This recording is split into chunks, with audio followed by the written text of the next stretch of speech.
Shalini FIR register ചെയ്തോ? Vanchiyoor police സ്റ്റേഷനിലാണോ FIR register ചെയ്തിരിക്കുന്നത്? ശാലിനിയുടെ പരാതിക്ക് ആധാരമായിട്ടുള്ള വകുപ്പുകളൊക്കെ ചേർത്തിട്ടുണ്ടോ? അനിൽ നമ്പ്യാർ സൂചിപ്പിച്ചതുപോലെ ഇന്ന് വൈകിട്ടോടുകൂടിയാണ് നമ്മൾ ഏകദേശം ഒരു 3 മണിയോടെയാണ് നമ്മൾ പരാതി വഞ്ചിയൂർ പോലീസ് സ്റ്റേഷനിൽ കൊടുക്കുന്നത്. പോലീസ് എത്രത്തോളം ഈ അന്വേഷണം നടത്തും, പ്രതികളെ പിടികൂടും, അല്ലെങ്കിൽ നമ്മൾക്കെതിരെ നടത്തിയിട്ടുള്ള ഈ അധിക്ഷേപത്തിൽ നടപടി ഉണ്ടാകും എന്നുള്ള കാര്യത്തിൽ ശാശ്വതമായ എനിക്കൊരു സന്തോഷവും സമാധാനവും ഒന്നും ഇല്ല. എങ്കിൽ പോലും എഫ്ഐആർ ഇട്ടിട്ടുണ്ട് എന്നുള്ളതാണ് ഇപ്പോൾ ഏറ്റവും ഒടുവിൽ ഈ ചർച്ചയ്ക്ക് കയറുന്നതിന് തൊട്ട് മുൻപ് എനിക്ക് മെസ്സേജ് വന്നിട്ടുള്ളത്. വകുപ്പുകൾ ഒരു പക്ഷേ പതിയെ നമുക്ക് മനസ്സിലാകുകയുള്ളൂ. എഫ്ഐആറിന്റെ ഡൗൺലോഡ് ചെയ്ത് അതിന്റെ ഡീറ്റെയിൽസ് പരിശോധിക്കേണ്ടിയിരിക്കുന്നു.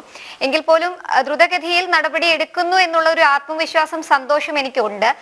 അതേസമയം തന്നെയാണ് ഈ നമുക്കെതിരെ ഇത്തരത്തിലുള്ള അതിക്രമവും അധിക്ഷേപവും നടത്തിയ വഞ്ചിയൂർ ബാബുവിനെതിരെ അടക്കം നിരവധി കേസുകളും പരാതികളും ഒക്കെ ഉണ്ട്. അയാൾക്കെതിരെ മുൻപും ഒരു കേസ് എഫ്ഐആർ ഇട്ട് ഇതേ സ്റ്റേഷൻ പരിധിയിൽ തന്നെ ഉണ്ട് എന്നുള്ളതാണ്. ജാമ്യമെടുത്ത് പുറത്ത് നടക്കുന്ന ഒരു വ്യക്തി കൂടിയാണ്. സ്വാഭാവികമായും അതിൽ എന്ത് നടപടികൾ ഇനി പോലീസിന്റെ ഭാഗത്തു നിന്നുണ്ടാകും എന്നുള്ളതും കണ്ടറിയണം. എന്തായാലും വളരെ വൈകാരികമായ അല്ലെങ്കിൽ മാനസികമായി നമ്മളെ തളർത്തുന്ന രീതിയിലുള്ള ഒരു നടപടിയാണ് ഇന്ന് വഞ്ചിയൂർ ബാബുവിന്റെ സംഘത്തിന്റെ ഭാഗത്തു നിന്ന് ഉണ്ടായിട്ടുള്ളത് എന്നുള്ളതാണ്. കാരണം ഏറ്റവും കൂടുതൽ CPM ആളുകൾ ഉള്ള ഒരു മേഖലയാണ്. അവിടെ നിന്ന് തന്നെയാണ് പ്രദേശവാസികൾ തന്നെയാണ് അവിടുത്തെ ദൃശ്യങ്ങൾ നമ്മളിലേക്ക് എത്തിക്കുന്നതും വാർത്തയാക്കണം, ഇവിടുത്തെ ദുരവസ്ഥ പുറത്തെത്തണം എന്നുള്ള നിർദ്ദേശം നൽകുകയും ചെയ്തു. ഇതിന്റെ അടിസ്ഥാനത്തിലാണ് നമ്മുടെ സംഘം അവിടെ എത്തുകയും ചെയ്തത്. പക്ഷേ അവരുടെ ഭാഗത്തു നിന്നുണ്ടായ നടപടികൾ അത് ഇപ്പോൾ നമുക്ക് തൊട്ടു മുമ്പ് സംസാരിച്ച കരമന അജിത്തും ഒപ്പം ഹരിസാറും ഒക്കെ പറഞ്ഞതുപോലെ സ്ത്രീ സുരക്ഷ എന്ന് പറഞ്ഞ അധികാരത്തിലേറിയ ഒരു സർക്കാരാണ്. രാത്രി നടത്തവും പകൽ നടത്തവും ഒക്കെ നടത്തി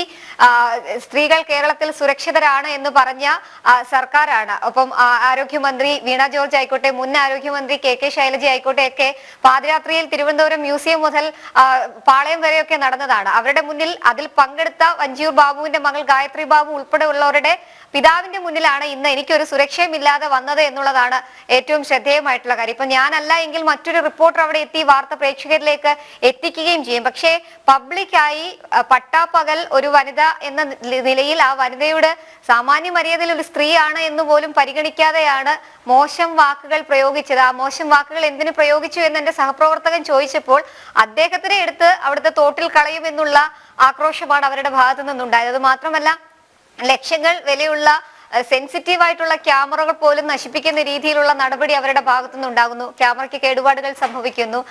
അതിനെതിരെ അവിടെയുള്ള പ്രദേശവാസികൾ ഒന്നും തന്നെ ഒരു രീതിയിലുമുള്ള പ്രതികരണം നടത്തിയില്ല എന്നുള്ളതാണ് എനിക്ക് ഏറ്റവും ഒരു പരിഹാസമായിട്ടും ഏറ്റവും ഒരു വിഷമമായിട്ടും തോന്നിയിട്ടുള്ളത്. കാരണം പലരും അവിടെ നോക്കി നിൽക്കുന്നുണ്ട്. അത് തന്നെയാണ് നമ്പ്യാർ എനിക്ക് മനസ്സിലായത്. കാരണം അവരവിടെ താമസിക്കുന്നു, ഇവരുടെ ഗുണ്ടായിസം, ഇവരുടെ അതിക്രമം തങ്ങൾക്ക് നേരിടേണ്ടി വന്നാലോ എന്നുള്ളൊരു പേടിയും ഭയവും പല മുഖത്തും ഞങ്ങൾ കണ്ടിരുന്നു. ഈ നിർദ്ദേശം തന്ന ആളടക്കം ഞാൻ ആരാണെന്നോ ഒന്നൊന്നും പറയരുത് എന്നുള്ള രീതിയിലാണ് നമുക്ക് ഈ വാർത്ത വിളിച്ച് തരികയും ചെയ്തിട്ടുള്ളത്. എന്തായാലും പക്കാ ഒരു ഗുണ്ടായിസം, അത് പട്ടാപ്പകൽ വഞ്ചിയൂർ കോടതിക്ക് ഏകദേശം 500 മീറ്റർ, വഞ്ചിയൂർ പോലീസ് സ്റ്റേഷൻ ഏകദേശം 500 മീറ്റർ അകലത്തിലാണ് ഈ സംഭവങ്ങൾ നടക്കുന്നത് എന്നുള്ളതാണ്. പക്ഷേ നമ്മൾ നിർദ്ദേശം നൽകിയപ്പോൾ തന്നെ നമ്മുടെ ചീഫ് എഡിറ്റർ അടക്കമുള്ളവർ, കോർഡിനേറ്റിംഗ് എഡിറ്റർ അടക്കമുള്ളവർ അവിടെ എത്തുന്നു.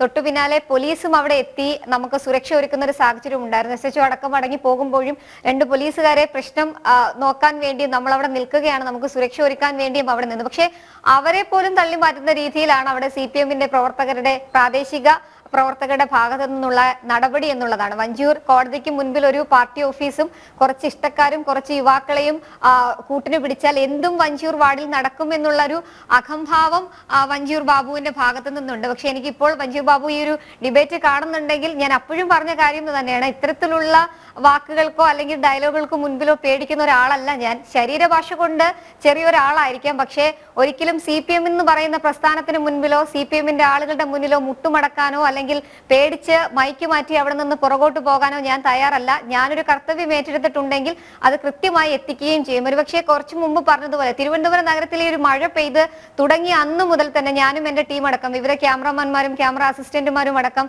വിവിധ മേഖലകളിൽ പോകുന്നുണ്ട്. ഏകദേശം മുട്ടിന് മുകളിൽ വെള്ളം നിന്നത് സെപ്റ്റിക് ടാങ്ക് മാലിന്യം അടക്കമുള്ളവയിൽ നിന്നുകൊണ്ട് റിപ്പോർട്ട് ചെയ്തൊരു വ്യക്തിയാണ്. കാരണം അത്രയധികം ദുരിതം ജനം അനുഭവിക്കുന്നുണ്ട് എന്നുള്ളതാണ്. ആ അനുഭവിക്കുന്ന ദുരിതം അത് സർക്കാരിന് മുൻപിലേക്കും ആളുകളുടെ മുൻപിലേക്കും എത്തണം. അവരുടെ ഒരു ശബ്ദമായി നമ്മൾ മാറണം.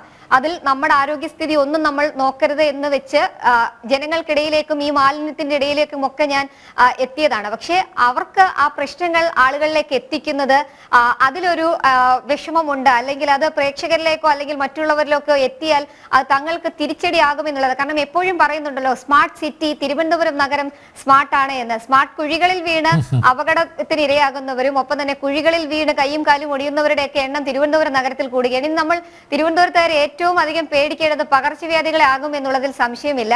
ആരോഗ്യ സ്റ്റാൻഡിംഗ് കമ്മിറ്റി ചെയർമാൻ എവിടെയെങ്കിലും ഇരുന്ന് ഈ ചർച്ച കാണുന്നുണ്ടെങ്കിൽ ഒരു മാധ്യമ പ്രവർത്തക എന്ന നിലയിൽ എന്റെ ഒരു അഭ്യർത്ഥനയാണ്, ഗായത്രി ബാബു എത്രയും പെട്ടെന്ന് തിരികെ വന്ന് ഈ സാധാരണ ജനങ്ങളെ ഈ പ്രശ്നങ്ങളിൽ നിന്ന് കരകയറ്റണം എന്നുള്ളത്. കാരണം അത്രയധികം മാലിന്യം തിരുവനന്തപുരം നഗരത്തിൽ അടിഞ്ഞുകൂടുന്നുണ്ട്.